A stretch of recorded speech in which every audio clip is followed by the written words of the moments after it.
Hello dear, welcome you all to another lecture in the problem solving course on differential equation. Differential equations के इस course में जिसका नाम मैंने problem solving course on differential equation रखा है, उसके अंदर हम होमवर्क प्रॉब्लम्स को डिस्कस करते हैं और साथ ही साथ हम कुछ एक्स्ट्रा प्रॉब्लम्स अगर हमें करने होते हैं किसी भी एक पर्टिकुलर टॉपिक से जो हमने कोर्स ऑफ डिफरेंशियल इक्वेशन के अंदर करा है, तो हम इस कोर्स के अंदर जो है वो करते हैं। आज का जो कंटेंट है वो कुछ ऐसा है कि हम एक होमवर्क प्रॉब्लम जो मैंने आपको दिया था होमोजेनस डिफरेंशियल इक्वेशन वाले पार्ट के अंदर, उस होमवर्क प्रॉब्लम का हम डिस्कशन जो है यहाँ पे करने वाले हैं। अभी तक तो ठीक ठाक टाइम हो गया है मुझे इस होमवर्क प्रॉब्लम को दिए हुए, सो आई डोंट एक्चुअली बिलीव कि आपने जो ये प्रॉब्लम जो है वो नहीं किया है। अगर आपने नहीं किया है then you are actually irresponsible on your side. However I am going to discuss the solution of this particular problem in this particular lecture. तो आइए स्टार्ट करते हैं इस पर्टिकुलर लेक्चर को और डिस्कस करते हैं इस प्रॉब्लम को। और क्या सवाल कहता है, solve the given differential equation given by x square y times of dx minus of x cube plus y cube times of dy is equal to 0। तो एज यूजुअल जो हम नॉर्मल प्रॉब्लम्स के अंदर करते हैं, हम क्या करते हैं कि हमें जो भी डिफरेंशियल इक्वेशन दिया रहता है, जो भी हमें डिफरेंशियल इक्वेशन दिया रहता है उसको हम बहुत अच्छे तरीके से लिखते हैं पहले, है ना। तो the given differential equation is x square y times of dx। ये जो माइनस है इसको इग्नोर कर दीजिएगा, ये हाइफन है बेसिकली जो इस स्टेटमेंट को क्वेश्चन से अलग करने के लिए मैंने लगाया था। फिलहाल आई होप आपको तो इतना समझ में आ ही गया होगा।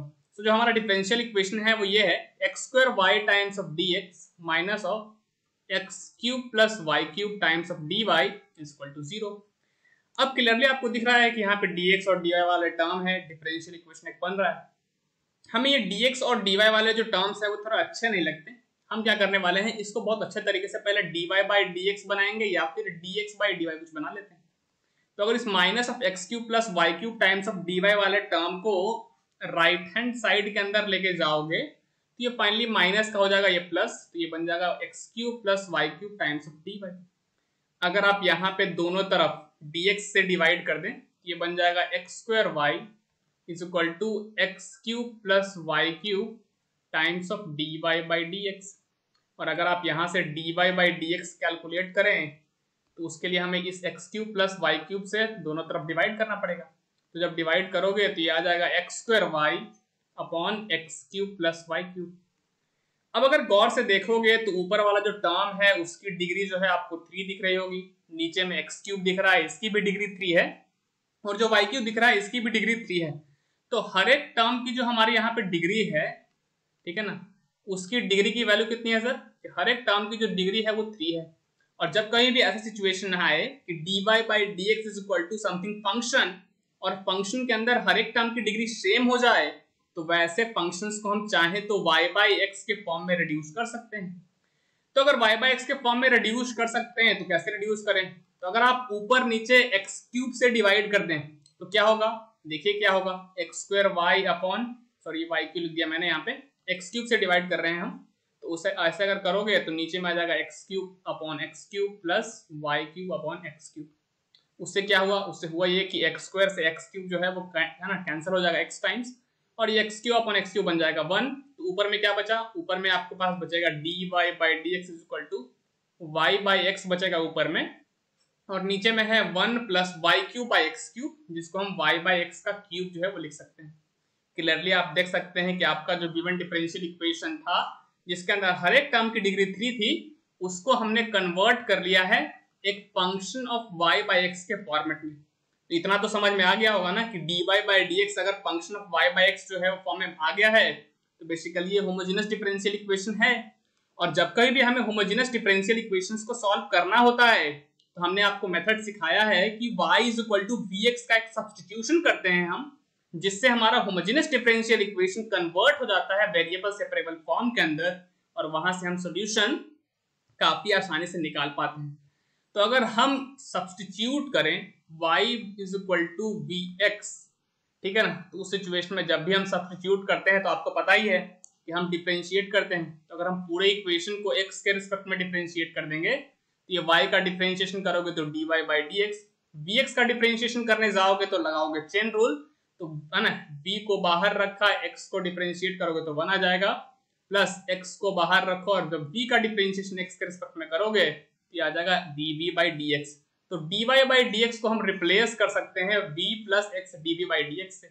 अगर आपको ध्यान हो तो जो हमारा ऊपर वाला इक्वेशन आया था कुछ ऐसा था कि dy by dx is equal to y by x upon 1 plus y by x का क्यूब। ये मैं आपको इसलिए बता रहा हूं ताकि आपको जो स्लाइड्स हैं उसमें रिलेट करने में आसानी होगी। तो हमने y is equal to v x रखा है, y is equal to v x रखा है, मतलब y बाई एक्स क्या आएगा, देख लो ना भाई। अगर आपने y is equal to v x रखा है तो यहाँ पे आप देख सकते हैं ना कि y बाई एक्स की वैल्यू v आ जाएगी।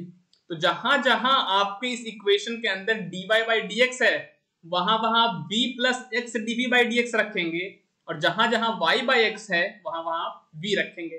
तो अगर हम इस पर्टिकुलर रिलेशन को, है ना, ये जो हमने ये वाला रिलेशन डिराइव किया है, इस रिलेशन को अगर हम इक्वेशन के अंदर पुट करें using this relation in equation number 1, और मैं इसको इक्वेशन नंबर 1 बोल देता हूं, तो अगर ऐसा करोगे तो dy बाई dx को हम रिप्लेस कर रहे हैं x v plus x times of dv by dx से, y बाई x को रिप्लेस कर रहे हैं v से, ये बन जाएगा 1 प्लस का v क्यूब। अब क्या करोगे, सिंप्लीफाई करो, वेरिएबल सेपरेबल फॉर्म आएगा, सॉल्व करेंगे, आंसर आएगा। तो अगर सिंप्लीफाई करने जाएं तो ये जो प्लस का v है लेफ्ट हैंड साइड में, उसको लेके जा रहे हैं हम राइट हैंड साइड के अंदर, तो ये प्लस का v कन्वर्ट हो जाएगा माइनस का v के अंदर। और सिंप्लीफाई करो बढ़िया से, अगर सिंप्लीफाई करने जाएं तो एलसीएम ले लिया सर, एलसीएम लोगे तो आ जाएगा 1 प्लस का v क्यूब। अब क्या होगा, अब एलसीएम लिया तो सिंप्लीफाई करो तो v माइनस v टाइम्स ये हो जाएगा 1 प्लस का v क्यूब।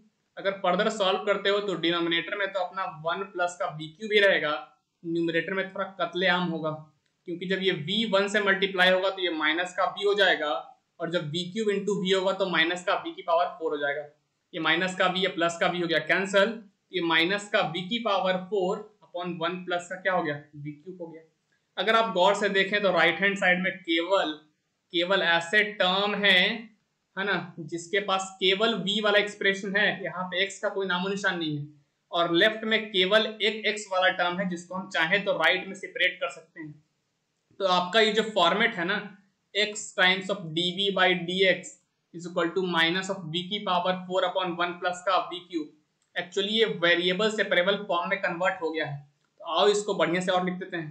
तो अगर आप यहाँ से x times of dv by dx है आपके पास, और इज इक्वल टू है माइनस का v की पावर 4 अपॉन 1 प्लस का v क्यूब। अगर v वाले टर्म्स को सारे लेफ्ट में लेके जाएं तो ये बन जाएगा v cube plus 1 upon v की पावर 4 dv, माइनस को मैंने राइट में ही रहने दिया है, और यहाँ से हो जाएगा माइनस का dx अपॉन x, क्योंकि जब डिनोमिनेटर का dx राइट में जाएगा तो न्यूमरेटर में चला जाएगा, और चूंकि x न्यूमरेटर में है तो उधर जाएगा तो डिनोमिनेटर में आ जाएगा। तो फाइनली पास ये हमारे पास जो है वो रिड्यूस होकर चीज आई। अब क्या करना है, दोनों तरफ इंटीग्रेट करना पड़ेगा।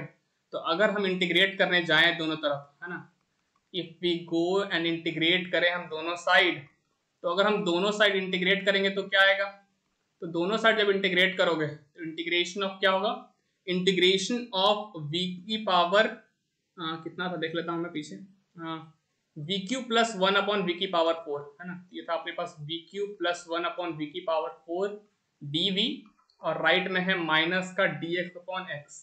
क्या करोगे, जल्दी जल्दी इंटीग्रेट करो। अगर आप दोनों को अलग अलग करेंगे तो v क्यूब अपॉन v की पावर 4 बन जाएगा 1 अपॉन v, और ये बन जाएगा 1 अपॉन v की power 4 dv, minus integration of dx upon x हो जाएगा। क्या करोगे, इंटीग्रेट करो, 1 बाई v का integration ln v, 1 upon v की पावर 4 है, इसको हम लिख सकते हैं v की पावर माइनस 4 dv, लिख सकते हैं ना, कोई दिक्कत तो होगी नहीं आपको। डिनोमिनेटर में v की पावर 4 था, जब न्यूमरेटर में लेके जाएंगे तो पावर जो है उसका साइन चेंज हो जाएगा, ये बन जाएगा ln ऑफ v। v की पावर समथिंग का इंटीग्रेशन कैसे करोगे, पावर एक ऐड करेंगे और जो भी वैल्यू आएगी उससे डिवाइड करेंगे। तो चूंकि v की पावर माइनस 4 है तो ऐड करने पे माइनस 3, और माइनस 3 से ही डिवाइड, और माइनस 1 अपॉन एक्स का इंटीग्रेशन क्या आ जाएगा, ln x, साथ में आ जाएगा कांस्टेंट ऑफ इंटीग्रेशन k। अगर आप गौर से देखेंगे तो यह आ जाएगा ln v माइनस का 1 अपॉन 3 v क्यूब आ गया, और यह आ जाएगा माइनस का ln x plus constant of integration. अब हमारा जो सब इक्वेशन एक्चुअल में जो क्वेश्चन दिया हुआ था उसमें कहीं पे भी आपको v नजर नहीं आ रहा था। v is basically a variable जो हमने अलग से जो है वो सब्स्टिट्यूट करके लिया था। तो हमें फाइनली v को रिप्लेस कहीं ना कहीं करना पड़ेगा in terms of what, in terms of y and x। तो चूंकि y is equal to vx है तो हम v को लिख देंगे y अपॉन x। तो अगर v को रख दोगे y अपॉन x तो यहाँ पे बन जाएगा ln of y upon x, minus जब v को रखोगे y बाई x तो नीचे में v क्यूब है तो ये बन जाएगा y cube upon x cube. ठीक है ना, और एक्स क्यूब चला जाएगा न्यूमरेटर में तो आ जाएगा x cube upon 3y³ is equal to minus का ln x plus constant of integration.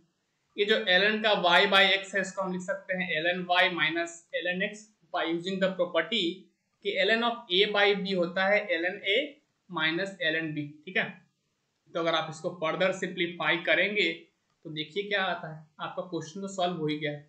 ये क्या है आपके पास, ये माइनस का ln x राइट में माइनस का ln x लेफ्ट में हो जाएगा कैंसल, तो ये बन जाएगा ln of y is equal to ये जो एक्स क्यूब अपॉन 3y³ वाला टर्म था उसको राइट में लेके गया, ये माइनस से हो जाएगा उसका sign plus, x cube upon 3y³ plus constant of integration. तो ये है आपका फाइनल सॉल्यूशन जो उस होमवर्क प्रॉब्लम का जो हमने आपको जो है वो दिया था डिफरेंशियल इक्वेशन के अंदर, जो होमोजेनस डिफरेंशियल इक्वेशन टॉपिक था उसके अंदर पार्ट 2 के अंदर।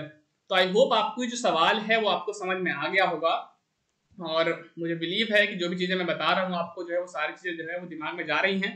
If you have any doubt in this particular problem or any academics related to differential equation, then actually comment it out. Your comments will be entertained and I would discuss you out in the next particular lecture, and I would also try to solve your problem whatever it is if it is in my hand. So that's all for this particular video. See you all in the next one. Till then, keep learning, stay happy buddy, and keep learning, keep mind.